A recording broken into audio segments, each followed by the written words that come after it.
Hello, my name is Jackie Scharfenberg. I'm the naturalist with the Kettle Moraine State Forest Northern Unit. Do you know why birds fly south for the winter? And why turtles have cracked shells? There's a legend from the Dakota Sioux Native American tribe that might have a possible answer to that question. It's how turtle flew south for the winter. It's one of my favorite turtle tales.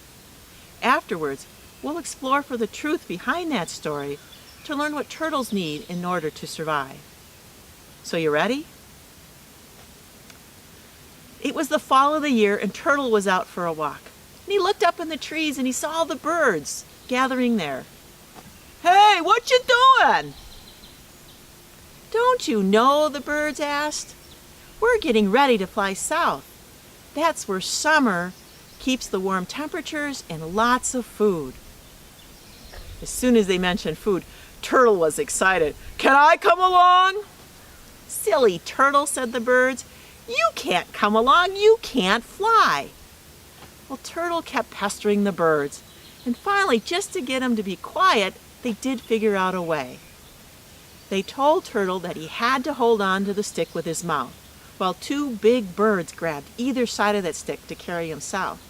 They warned him, "Turtle, you cannot open your mouth. You have to keep it shut." He agreed. "No, let's go south where summer has all that food." So the two big birds lifted him off the ground and they began to fly. And as they went over the land, he was wondering where they were and how long it would take to get down south. He tried to get the birds' attention by rolling his eyes, then he waved his legs, but the birds just kept on flying. He started to get angry, and finally he said, "Why don't you listen to?" And as soon as he opened his mouth, he had to let go of that stick, and down he tumbled. He pulled in his head and his legs to protect himself inside his shell, but when he hit the ground, his shell cracked. That fall should have killed him. But he did feel achy and sore all over, so he crawled to the nearest pond and dug himself down in the muck, and there he spent the winter until the warmth of spring came again. So it is to this day that turtles bury themselves and hibernate, and birds fly south for the winter. That was a pretty cool legend, but it didn't have all the truths about turtles. So to get the real story, I thought it'd be nice to meet some live turtles. And the first one I'm going to have you meet today is a red-eared slider. It's our pet. Red-eared sliders are not native to Wisconsin, but they are closely related to our painted turtles. And if you were to look at this turtle shell, it does look like it's cracked. But if you examine it more closely, you see that it's plates or big scales. Now I want you to reach behind and feel where your backbone is, and feel where your ribs are. On a turtle, its backbone runs right along the top of the shell on the inside. Its ribs have fused together to create both the top and the bottom shell. So it's part of its skeleton. It can't climb out of its shell like those turtles on that cartoon, any more than we can climb out of our skeleton. You notice how sleek this turtle is. This helps it to move very easily through the water. Its dark top and light bottom helps it to camouflage well in its water environment. I'm going to set the turtle down and hopefully she'll put out her legs and you can check out her long claws. And she also has webbing between her toes, much like a duck has webbing between its toes. And just like that duck uses its feet for swimming, the turtle uses its webbed feet to swim very quickly and easily through the water. It uses those claws to climb up onto logs to bask in the sun. Now, turtles need to bask because they're exothermic. That's a pretty big word. Can you say that with me? Exothermic. That means they are the same temperature as their environment. So when it's cold outside, they're cold. When it's warm outside, they're warm. Being exothermic, they don't have to eat a whole lot of food, not like a warm-blooded animal. but it also means that they have to hibernate during the winter time.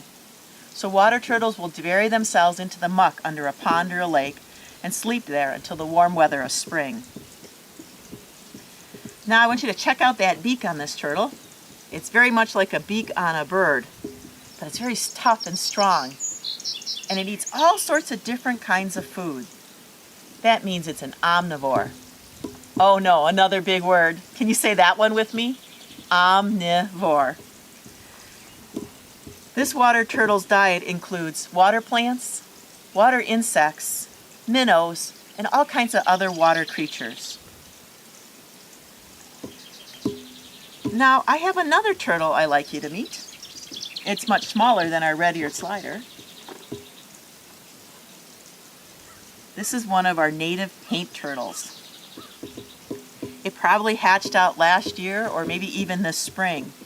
Its mom left the pond and found a spot where she dug a hole in the ground, and there she buried 4 to 8, maybe even up to 20 soft-shelled eggs. This one escaped nest predators like raccoons, skunks, and opossums. And if it's lucky, it can live to be 30 years old, maybe even up to 40 years old. So that's our little painted turtle.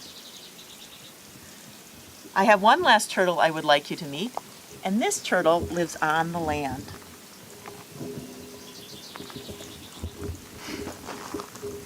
It's one of... Oh, here it comes flying in. She likes to boot scoot around. This is an ornate box turtle. It lives in the dry prairies of western Wisconsin, and because it needs some specific habitats, its population is in trouble. It's an endangered species here in the state of Wisconsin. It gets the name ornate box turtle because of the ornate or fancy markings on its shell. You also notice that this shell is much more domed than the water turtles, and it also has a hinge on the bottom here, kind of like a door hinge. So when this turtle gets scared, it can pull in its legs and its feet and its head and close that bottom shell called the plastrum tight against the top shell. So when it sits on the ground, it looks like a giant rock. And predators can't get through that tough shell.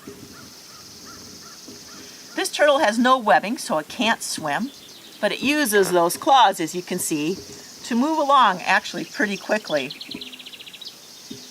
It loves to eat strawberries and grasshoppers and worms and green leaves. So it makes it an omnivore, just like the water turtles, eating all different kinds of food. The female ornates do dig a nest in the ground, and they do lay their soft-shelled eggs in there.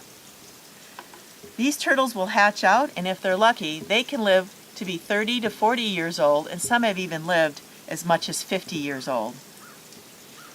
So as you can see, turtles have a lot of great adaptations. Can you help me make a list of them? First off, they have tough shells. They have strong beaks for eating. They have claws to help them move around. And if you're a water turtle, you have webbing between your toes. You are exothermic, so you get your heat from the environment, so you don't have to eat a whole lot, but you do need to hibernate for the winter. And they also have great camouflage. That's a pretty impressive list of adaptations for survival. So as you can see, there are a lot of truths to that legend, but there were still even more to learn. If you would like to learn ways to help turtles or to learn more about them, check out the Wisconsin DNR's website or EEK, E-E-K, Wisconsin.